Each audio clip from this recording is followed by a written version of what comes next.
7 सितंबर 2025। हम सब जानते हैं कि एक बहुत बड़ा चंद्र ग्रहण लगने वाला है। क्या है ये चंद्र ग्रहण? क्या होता है चंद्र ग्रहण? क्या क्या धारणाएं हैं इसकी? आज हम विस्तार से बात करेंगे। तो चलिए शुरू करते हैं। बहुत समय पहले की बात है, जब से मनुष्य ने आकाश की ओर देखना शुरू किया, उसे एक श्वेत शांति से चमकते हुए दीपक को पाया, जो हर रात अंधकार में उसकी संगिनी बनता। वही चंद्रमा जो कभी अधूरा होता, कभी पूरा, कभी कोमल, कभी प्रचंड होकर हमारे जीवन में अपनी छाप छोड़ता रहा। चंद्रमा केवल आकाश का पिंड नहीं रहा, वो कवियों की प्रेरणा, प्रेमियों का प्रतीक, साधुओं की साधना का केंद्र और किसानों का पंचांग रहा है। किंतु उसी चंद्रमा के साथ एक रहस्यमय घटना भी सदियों से जुड़ी रही है, चंद्र ग्रहण। और ऐसे ही एक अद्भुत रात है 7 सितंबर 2025 की, जब एक बार फिर चंद्र ग्रहण होगा। ये कोई साधारण खगोलीय घटना नहीं है। ये वो क्षण है जब पृथ्वी, सूर्य और चंद्रमा एक सीधी रेखा में आ जाते हैं और पृथ्वी का विशाल साया चंद्रमा को ढक लेता है। परंतु ये केवल विज्ञान की कहानी नहीं है, बल्कि उन असंख्य भावनाओं की गाथा है जो मनुष्य ने इस घटना से जोड़ दी। जब पृथ्वी का साया धीरे धीरे चंद्रमा पर चढ़ने लगता है, तो ऐसा प्रतीत होता है कि मानो कोई अदृश्य शक्ति उसे निगल रही हो और पूरा चंद्रमा पृथ्वी की छाया में समा जाता है और उसका रंग लालिमा धारण कर लेता है। तब लोग उसे रक्त चंद्र या ब्लड मून कहते हैं। अब कल्पना कीजिए, 7 सितंबर 2025 की रात की भारत के आकाश में पूर्णिमा का चांद धीरे धीरे चढ़ रहा है। लोग छतों पर, खेतों में, पहाड़ियों पर और शहर की गहमागहमी से दूर निकलकर खुले आसमान में इस घटना को निहारने के लिए इकट्ठा हुए हैं। एक और खगोलीय शास्त्र अपने टेलीस्कोप सजाए खड़े हैं और दूसरी ओर साधु संत अपने मंत्रों का जाप कर रहे हैं। कहीं बच्चे चिल्ला रहे हैं, चांद लाल हो गया, देखो देखो चांद लाल हो गया। तो कहीं बुजुर्ग किसी पुरानी कथा को सुनाते हुए बच्चों को सावधान कर रहे हैं। ग्रहण की शुरुआत में चांद का एक कोना धुंधला पड़ता है। वो क्षण होता है जब पृथ्वी की परछाई उस पर पड़नी शुरू होती है। धीरे धीरे वो धुंधलापन बढ़ता, मानो चांद पर किसी अदृश्य हाथ की परत चढ़ती चली जाती है। लोग टकटकी लगाए देखते रहते हैं। कुछ के मन में कौतूहल होता है, कुछ के मन में भय।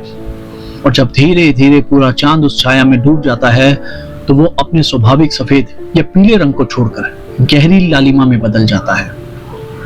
ये लाल रंग हमें डराता नहीं, बल्कि सम्मोहित करता है। ऐसा लगता है मानो आकाश ने अपने गहरे राज हमारे सामने खोल दिए हो। विज्ञान कहता है कि लालिमा इसलिए दिखती है क्योंकि जब पृथ्वी सूर्य की रोशनी को रोक लेती है, तब सूर्य की किरणें सीधा चंद्रमा तक नहीं पहुंच पाती, लेकिन पृथ्वी का वायुमंडल उस रोशनी को मोड़ता है और केवल लाल किरणें चंद्रमा तक पहुंच पाती हैं। इस तरह चांद हमें रक्त चंद्र के रूप में दिखता है। परंतु प्राचीन काल में जब लोग विज्ञान नहीं जानते थे, तब उन्होंने इसे अलग अलग अर्थों से जोड़ा। भारतीय पुराणों में चंद्र ग्रहण को राहु और केतु की कथा से जोड़ा गया। कहा जाता है कि समुद्र मंथन के समय अमृत पान करते हुए राहु को सूर्य और चंद्रमा ने पहचान लिया और विष्णु ने उसका सर काट दिया, लेकिन वो अमर हो चुका था।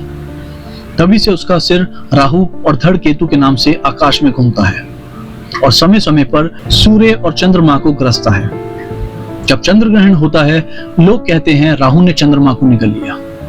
इसीलिए इस समय मंत्र जाप, दान पुण्य और ध्यान का महत्व और बढ़ जाता है। दुनिया की अन्य संस्कृतियों में भी ऐसी कहानियां हैं। प्राचीन चीनी मानते हैं कि कोई विशाल ड्रैगन चंद्रमा को निगलने की कोशिश करता है। वाइकिंग कथाओं में यह किसी भेड़िए की करतूत मानी जाती है। अफ्रीका की कुछ जनजातियां इसे पति पत्नी के झगड़े के रूप में देखती है।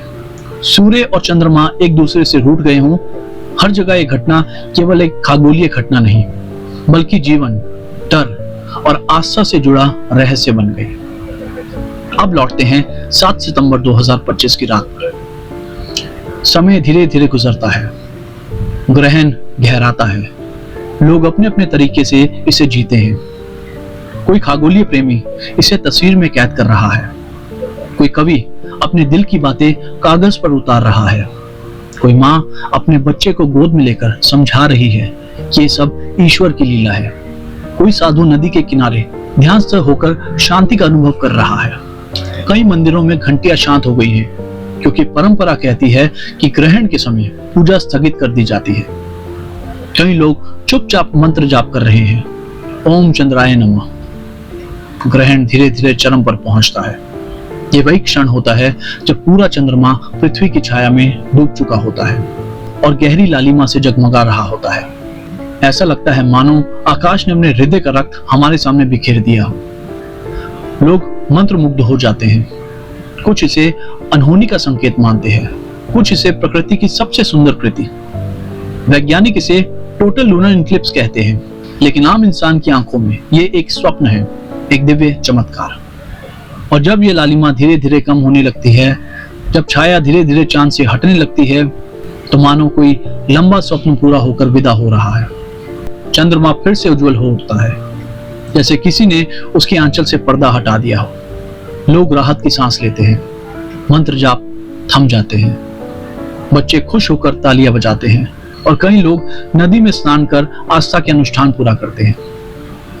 ग्रहण का अंत हमेशा एक नई शुरुआत की तरह होता है, मानो हमें याद दिलाता है कि अंधकार कितना भी गहरा क्यों ना हो, रोशनी वापस आती है। छाया चाहे जितनी देर टिके, चांद फिर चमकता है। यही जीवन का सत्य है। यही कारण है कि चंद्र ग्रहण को केवल डर और अंधविश्वास का प्रतीक ना मानकर एक गहरी सीख के रूप में भी देखा जाना चाहिए। 7 सितंबर 2025 का चंद्र ग्रहण आने वाली पीढ़ियों के लिए केवल खगोलीय गणना का हिस्सा नहीं रहेगा, बल्कि उन हजारों कहानियों का हिस्सा बनेगा जो हर रात लोग अपने अनुभव के रूप में बांटेंगे। कोई इसे अपनी प्रेम कहानी से जोड़ेंगे, कोई अपनी साधना से, कोई उसे कला में उकेरेंगे और कोई इसे अपने बच्चों को सुनाएंगे। चंद्र ग्रहण हमें यह सिखाता है कि ब्रह्मांड कितना विशाल और रहस्यमय है। हम कितनी भी तकनीक बना ले, लेकिन जब आकाश का एक खेल सामने आता है, हम सब उसी प्राचीन मनुष्य की तरह नतमस्तक हो जाते हैं जिसने पहली बार ये दृश्य देखा होगा। हम सोचते हैं, सवाल करते हैं, डरते हैं, मंत्रमुग्ध होते हैं, लेकिन अंत में स्वीकार कर लेते हैं कि हम भी इसी रहस्य का हिस्सा हैं। तो जब अगली बार आप 7 सितंबर 2025 की उस रात को याद करें, तो उसे केवल एक खगोलीय घटना की तरह ना देखें, उसे एक दास्तां की तरह याद करें, जहां विज्ञान और पुराण मिले, आस्था और जिज्ञासा टकराई और इंसान ने एक बार फिर ब्रह्मांड की अनंत लीला का साक्षात्कार किया।